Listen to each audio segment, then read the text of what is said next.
بار به په چا نه کوئ، مطلب یقین به په چا نه کوئ، خپلې کمزوریانې به چاته نه وایئ. ستاسو به ډېر ښه ملګري تاسو وایئ چې مونږ ورته د اړه الو یو، نو هغې سره به زمونږ هغه اړه به مې لږ ښه شي که نه، خو داسې خبره نه ده. ډېر ملګري داسې شته چې تاسو به ورته خپله کمزوري ووایئ او بیا به هغه بار بار ستا د هغه مجبورۍ نه پیدایلي، هغه مجبوري به ستا ټارګېټ کوي او هر ځای کې به یې تا ته یادوي، په هر محفل کې به تا رسوا کوي. په دا حواله باندې دې خور ډېرې ښایسته خبرې کړي. تاسو د دې دا خبرې واورئ او بیا پې سره یو دوه خبرې زه هم کوم. خپلې کمزوریانې هر چا ته مه وایئ. هر څوک ستا دوست نه ده. دا لیکل در کوم.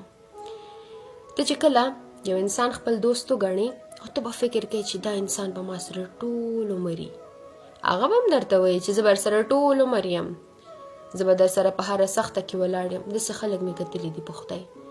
پردي دوستان خو پرېږده، دا د وینې رشتې نه وي، دا هم بدلې شوي دي. دغه کمزوریانې چې تا خپل هغې ته ویلي، تا به هغې ته د یو دوست په نظر د هر څه ویلي، تا به هغه ځان ته خپل یو ملګری ګڼلی. دغه کمزوریانې به د هغه انسان په دې مخ درته وهي، په خپل هغې ښه نیت باندې به د پښیمانئ، په خپل هغې ښه سوچ باندې به د پښیمانئ، په خپل هغې باور به د پښیمانئ. حیران به پاتې شي چې دا ما په شیطان باور وکړو که په انسان باور وکړو. په ژوند کې چاته خپلې کمزوریانې مه وایئ. که پوهېږې چې دا زما کمزوریانې دي، هغه کمزوریانې دي په خپله چې ته پوهېږې چې یاره دا کمزوریانې زما دي، نو چې تا ته ښه معلومات هم شته چې دا ستا کمزوریانې دي، هغه کمزوریانې د په طاقت بدلې کړه، ختمې کړه د ژوند نه. که یو مسله یو ستونزه هغې ته د ټینشن یا د هغې ته د پریشانۍ په ځای د هغې د حل کولو سوچ کوه. کوشش کوه چې د هغې مسلې حل را پیدا کړي، نه چې ته وایې چې بس دا دی او دا به ټول عمر وي. هېڅ هم ټول عمر نه وي.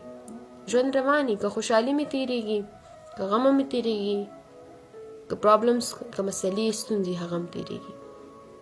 قوي اوسه، په هر چا باور مه کوه او یوازېتوب زده کړه. یوازې ودرېدل، یوازې جنګېدل زده کړه. خوشحاله به ډېرې ښکلې خبرې کړې دي.